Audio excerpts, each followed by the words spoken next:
On the same day, when evening had come, he said to them, "Let us cross over to the other side." Now when they had left the multitude, they took him along in the boat as he was, and other little boats were also with him.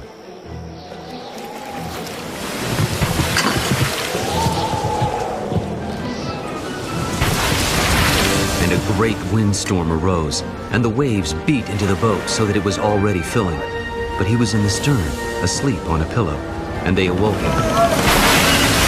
"Teacher, do you not care that we are perishing?"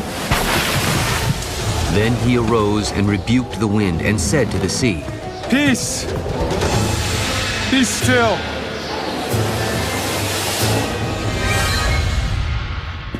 And the wind ceased, and there was a great calm. "Why are you so fearful? How is it that you have no faith?"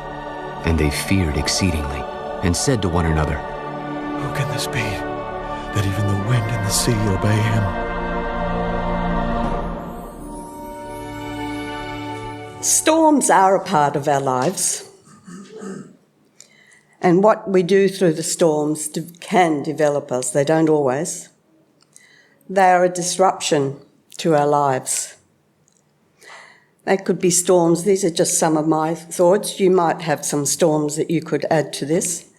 Pain, physical pain, abuse, sickness, broken relationships, financial hardships, rebellious children, rejection, and unforgiveness, which is a major storm in people's lives.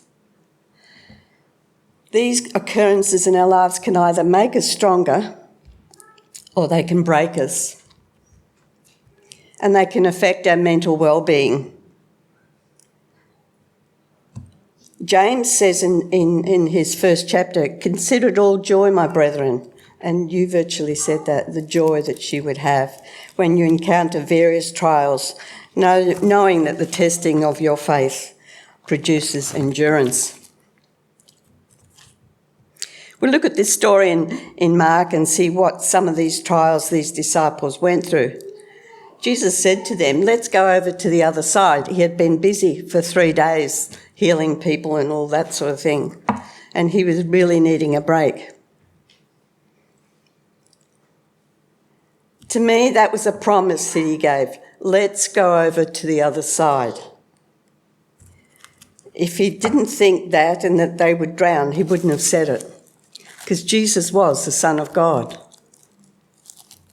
These disciples, remember, I don't know how many have ever watched, sort of mixed in the watching of it, The Chosen. Our TV gives, I can't get it straight. I go from one chapter to one episode to episode 3, so I'm not getting the full story. And you can tell how younger Christians they were and how dysfunctional, like all of us, most people in life are dysfunctional. So they had only been with Jesus a short time. And in their presence, just in the few days before, he had healed the sick, he had raised the dead to life, fed lots of people with food, but they had more to learn. At least six of these disciples were fishermen on that Sea of Galilee. This was their fishing place. So why were they so upset when the storm came? Because apparently that lake is very much known even to this day for the storms. Why would they not know how to handle the boat themselves? And yet Jesus, who wasn't a fisherman, they wanted him to help. And verse 38, when the storm rises up, Jesus is asleep and they woke him up. So he can sleep through a storm. I used to be able to do that, but I can't anymore. And accused him of not caring. And so often I was thinking, I blame Jesus at times when things don't go right, or I used to, not so much now, but I used to. Fear came into their hearts. And there is more than one type of fear. There's a healthy fear, but there's also a fear that is very destructive. And the meaning of fear is an unpleasant emotion caused by the threat of danger, pain, and harm. Fear came into the heart of man in Genesis 3 when he ate the apple. He was hiding from God in the garden, and God said, "Where are you?" And he said, I'm hiding because I'm fearful. So fear is there. We're living today in a massive anxiety and fear society. I was listening on the radio the other day. I thought I heard wrong, but I think they said 2,000 principals of schools around Australia have retired early because they can't handle the stress of teachers and children with fear and anxiety.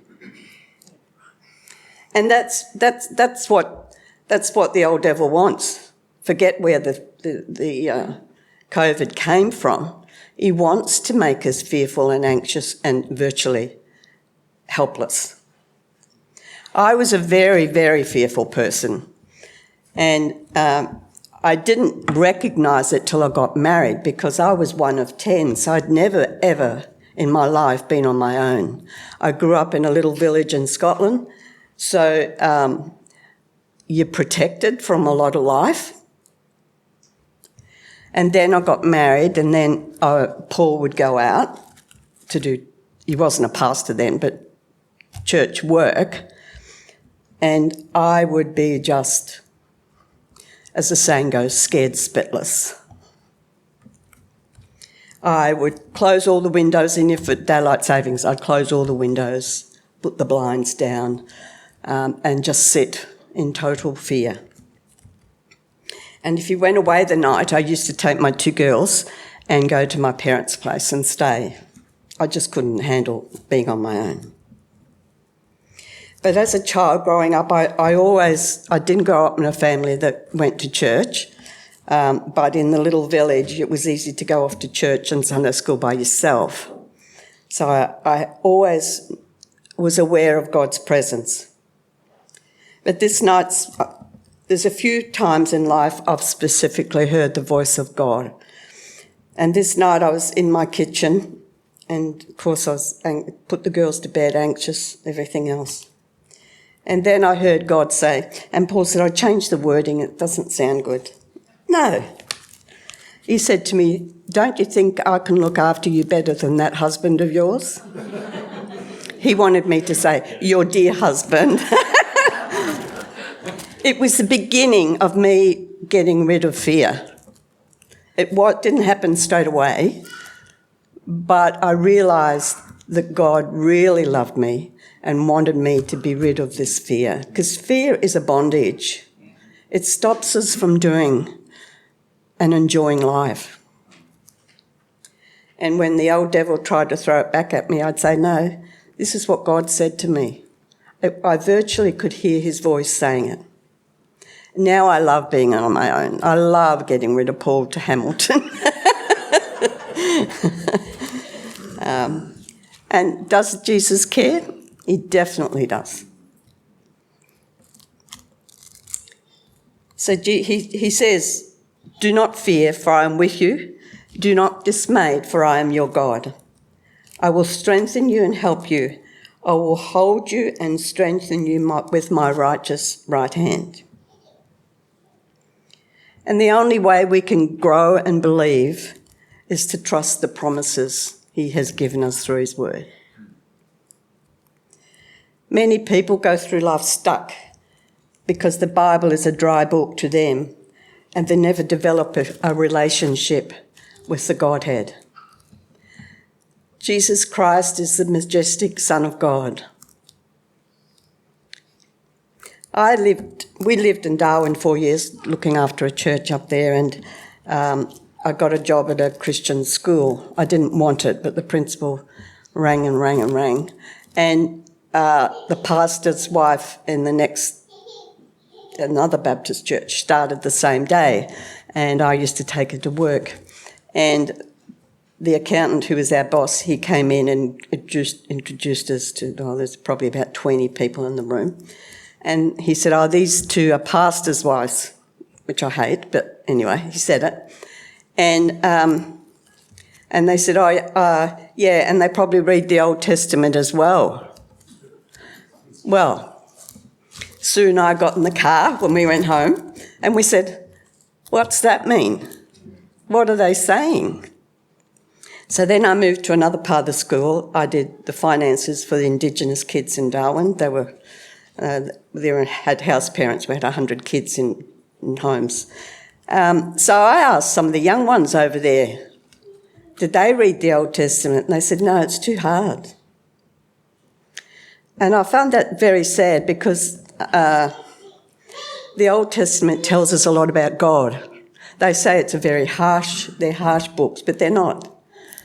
Some of them is, but they tell you about the character of God, the loving heart of a God who gave so much for his people. And even from the fall, he was planning to give his son. So we miss out on so much if we don't read the Old Testament. The promises of God are there for a reason. At times we don't have the faith, so why do we expect more of our fellow Christians? And this can happen. We put ourselves often better than others, know more than others. So what? Doesn't matter. Everybody's at a different stage in life, and we need to. Life's hard enough without not encouraging people. Doesn't matter if you go to church, your neighbours, everything else. Encouragement. And the heathens up the back, you can. That's a horrible thing to say to your family. Yeah, that'd be my family.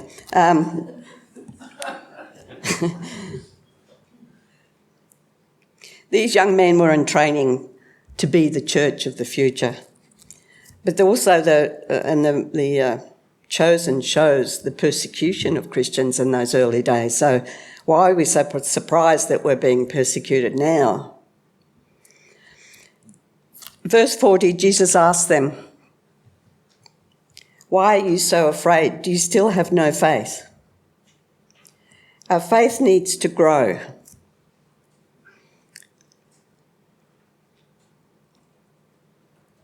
Our faith needs to grow. Yep. I'll find what the statement is about faith. This is dictionary's definition: the complete understanding and trust and confidence in someone or something else. Trusting God through the doubts and fears of life. He is God, and regardless of whatever life throws at us, he does not change or move. He really cares. And he's saying, hey guys, you've seen a bit. Haven't you got any faith at all to believe that I could calm the storm? That's okay. We're allowed to doubt. And faith is a growing thing with age also and with experience. In verse 41, they say, oh, we're more afraid now. Who's this that even the winds and the waves obey him? At that point in their lives, their souls needed calming. And Jesus wants to calm our inner self because it's so hard to be peaceful in today's day and age. I love being home. I love being by myself. And I just love the peace. And then Paul comes home, turns the music up, and it's noisy. We're very different. I like quietness. He likes noise and loud music. And anyway, Jesus was showing them perhaps that he was the Son of God. He was there in the creation of the world. He had power over the sea and all the creation. He was also trying to maybe teach them that they can rebuke the storms in their life. Jesus, let's go over to the other side. He meant that. He was fully human and fully God. A verse that I received I had the best mum in the world. She was a very unassuming lady. She had one sister who died very young, and then she had 10 children of her own. I don't know how she did it. None of us have got any near 10. But Mum and Dad, when my eldest sister lived in America, and Mum and Dad went over for my nephew's 21st. This was, I was about 32 or 33, so it's a long time ago. And she got sick on the plane, and then she died in America suddenly. And I was completely devastated. And God, I was reading my Bible, and I opened at Psalm 91. And back then I didn't know the Bible really well. I just used to open it and hope for the best.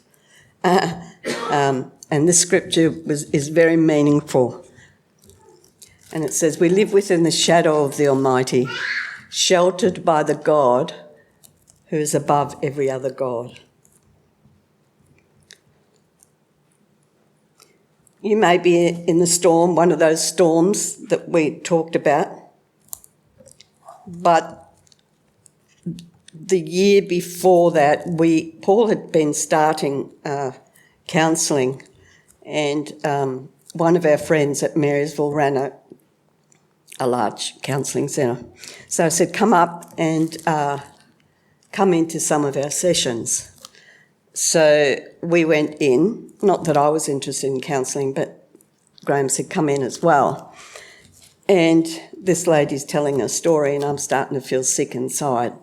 I'm feeling sicker and sicker and sicker, and this vision came of me being abused. I blocked it out 20 years. Yeah, 20 years. I was 8. And I couldn't believe it. I couldn't tell Paul because I thought, oh, I'm sick. That can't happen. And that's what the average person who's abused does. I was abused by my eldest brother, and I didn't tell any of the family, and I found out 2 or 3 years later the 2 sisters above me were abused by him as well. I then recognised where anxiety and fear had come in. Whilst you block out your abuse, and I also forgave him, I learnt behaviour patterns that really weren't good for me, but I learnt them to survive. The brain is a powerful thing. It protects you, but I was in a state with God where he felt that I could deal with it. God is a miracle-working God and encourages us to break the secrets, the darkness that holds us and binds us. And indirectly we hide from God and blame him. Now, we gave our granddaughter a print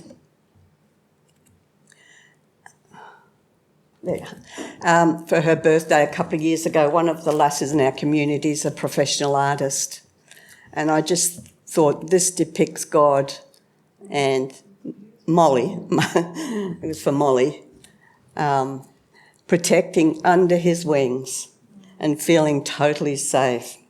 I think I should buy one of them for myself. Or Paul buy me one.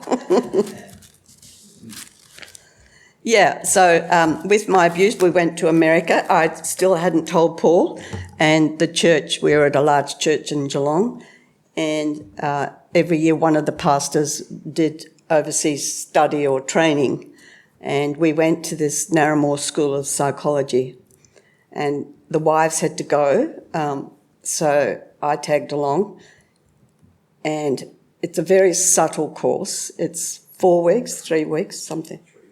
3 weeks. The first 2 weeks, they use their psychology to undo you without you knowing. But the end of 2 weeks, I knew I was undone.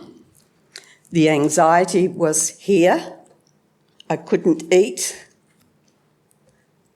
because I wanted someone to say to me, this is what happened to you. But people don't know what's going on, but that's what I wanted. I didn't want to voice it. By the time I got to the psychologist, I blurted out and cried my eyes out because I was so desperate to get rid of it. But also God challenged me again. I went back to my room. I was totally exhausted from trying to hide, because these guys are all psychologists that are training you. And they, well, back then, not now, they can intimidate you. And I was only 33, 32. Before I went to the psychologist, I once again opened my Bible and read Psalm 32. And it was like being hit with a rock. And it said, when I kept silent about my sin, my body wasted away. Through my groaning all day long, from day and night, your hand was heavy on me. And that's what I'd gone through the 2 weeks before. That's how I felt. I yelled at God. I said, I did nothing wrong. He said, your sin is you're holding on to it. You've been brought here for an opportunity to help deal with it. So that's when I got to a counsellor. I said, I will confess my sin. You are my hiding place. You surround me with songs of deliverance. And then he also says, I will instruct you and teach you the way you should go. And from then on, it was a journey of dealing with a lot of this abuse and the results of it.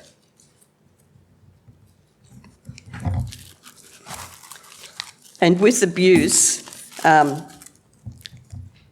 not picking on men, I'm not a women's liberalist at all, but a lot of men don't understand, and they're not like my sister. I've only got 2 sisters left out of all of them, and a brother who lives in Cambodia, and a brother-in-law, and my sister told him, he said, no, that's not true. He's a nice bloke.